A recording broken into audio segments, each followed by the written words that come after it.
วัสดีค่ะทุกคนยินดีต้อนรับสู่ Your Best Self Podcast รายการที่จะช่วยให้คุณได้เรียนรู้ประสบการณ์ชีวิตจากคนอื่นๆพร้อมกับการฝึกภาษาไปด้วยเราชื่อแอลนะคะเป็นโฮสต์ของรายการนี้ใครอยากให้เรานำคอนเทนต์อะไรมาแชร์คอมเมนต์มาได้เลยนะท้ายคลิปมีลิสต์คำศัพท์ด้วยแบ่งเป็นเลเวล Beginner Intermediate Advanced อย่างละ 5 คำฝึกวันละนิดชีวิตแจ่มใสนะคะ Hey guys! So today I'm finally doing one of my most requested videos ever, and it's all about taking control of your time.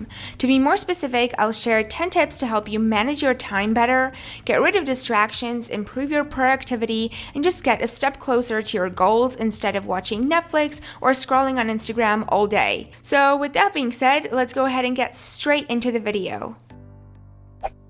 So the first tip that I have is to track your time on a typical day. Before you learn to manage your time better, you first have to understand how you manage your time as of right now so you know what exactly you are doing wrong. In order to do that, ask yourself the question, where does your time go? And to answer that, I recommend tracking your time. If you're anything like me and you spend most of your day on your computer or on your phone, then I'd recommend looking at your screen time report because it should give you a pretty good idea of how you spend your day. It'll tell you how much time you spend on specific apps and also on categories like productivity and entertainment. The way that I personally love to track my time is by using an app on my phone. The one that I have is called Clockify, and I believe it's completely free. How it works is that every time you start doing something, you just start a new timer on the app and then it tracks your time, and when you're done with the task, you just end the timer and tell the app what you are doing. That way you end up with a specific time log, and the app also gives you some reports and more analytics, which can be super interesting to look at. Another way you can track your time is just by using a pen and a piece of paper or a sticky note. I know it may seem boring or not really that important to track your time, but I swear once you do it, you'll realize all the benefits that it has. Moving on, tip number 2 goes along with the first one, and that is to be honest with yourself. Sometimes I sit down to study and I study for like 3 minutes and then I get distracted and watch YouTube for 3 hours. However, admitting to yourself that you were procrastinating for 3 hours doesn't really feel that great. However, when you are tracking your time and making a time log, please be completely honest. So when you add 4 hours of watching Netflix into your time log, it's not gonna feel great and you're gonna feel embarrassed. However, when you add 4 hours of productive time into your time log, you're gonna feel accomplished and great about yourself. And this is exactly what you want because your brain will realize that being productive is much more rewarding and feels better than watching Netflix and wasting your time. So the next tip that I have is to set goals and priorities. I know a lot of the time you have different things you want to do, different things you want to accomplish. However, you have to realize that you can't really do everything. So what you have to do is pick specific goals or priorities and just realize what matters to you the most as of right now. Write those things down, and that way you'll know exactly what you need to be working towards. You should set goals regularly every week or every month so you can stay on track. And also make sure that those goals are constantly visible to you and are in front of your face so you don't ever forget about them. This leads me to tip number 4, which is to put a limit on tasks that don't really matter. For example, if your goals are to spend more quality time with your friends and family and also get better grades in school, watching Netflix for 4 or 5 hours every day isn't going to help you do that. So you should limit the time you watch Netflix. And the way I usually like to do this is just by adding a limit on specific apps on my different devices. If the tasks you want to limit aren't digital and are more creative things like reading a fictional book or maybe drawing or something like that, then I'd recommend setting a timer. And when it rings, try your best to get back to your work and being productive instead of doing things that you don't really need to be doing.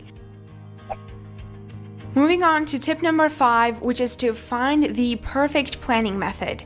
So when managing your time, planning is essential so you know what you need to be doing and when, and there's not a lot of decision making involved. However, you need to find the planning method that works the best for you. There are different options such as having a to-do list, which is typically what I like to do. However, this doesn't really work for some people who need a bit more structure in their day. So for them, I recommend hourly planning, where you know exactly what you need to be doing at specific hours of the day. If that doesn't work for you, you can try weekly planning, which gives you a specific overview over the week, which can be pretty helpful. You can also try planning in different ways, such as you can try bullet journaling, planning everything digitally on your computer, and also using a paper planner that already comes with specific layouts.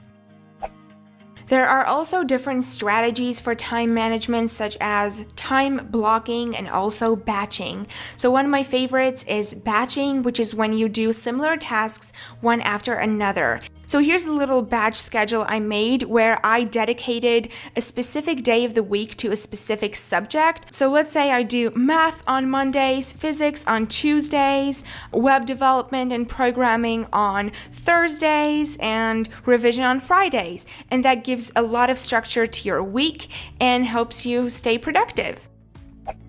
Tip number 7 is to do a weekly review and look at the past week and reflect on what happened and how happened and all of that stuff. That way you're able to realize the mistakes you made this week so that you don't repeat them next week. And also this can be a source of inspiration and motivation because you see your progress week by week, and also you try out new strategies and plan ways to improve.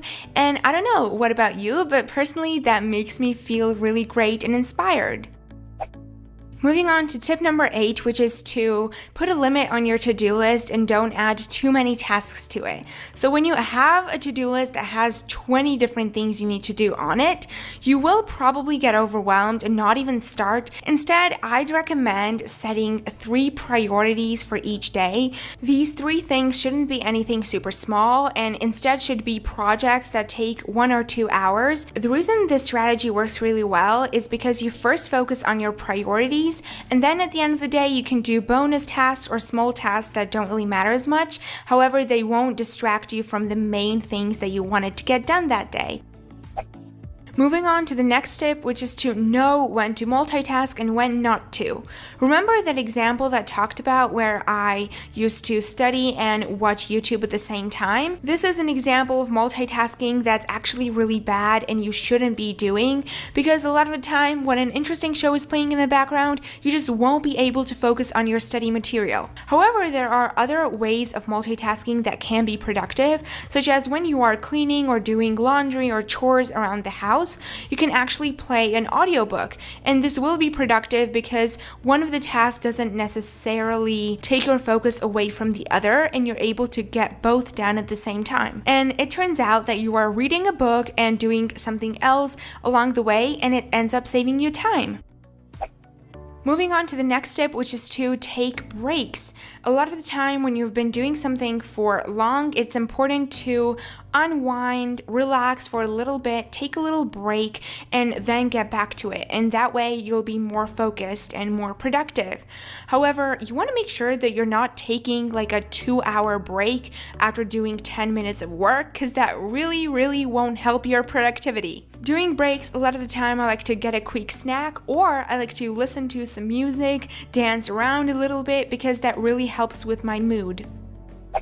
And the last tip that I have in today's video, which is the bonus tip, and that is to never overpack your day. Things take way longer than expected, random things come up that you really need to get done that are urgent, or suddenly you feel tired and you need some time to relax and regain your energy, and this is completely normal. So always have some blank spaces in your schedule, and also be realistic, because you aren't necessarily a work machine and you're not supposed to be working all the time.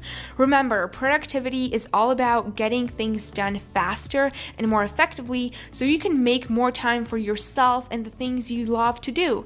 It's not about working all the time. Just keep this in mind, because a lot of people tend to forget about this.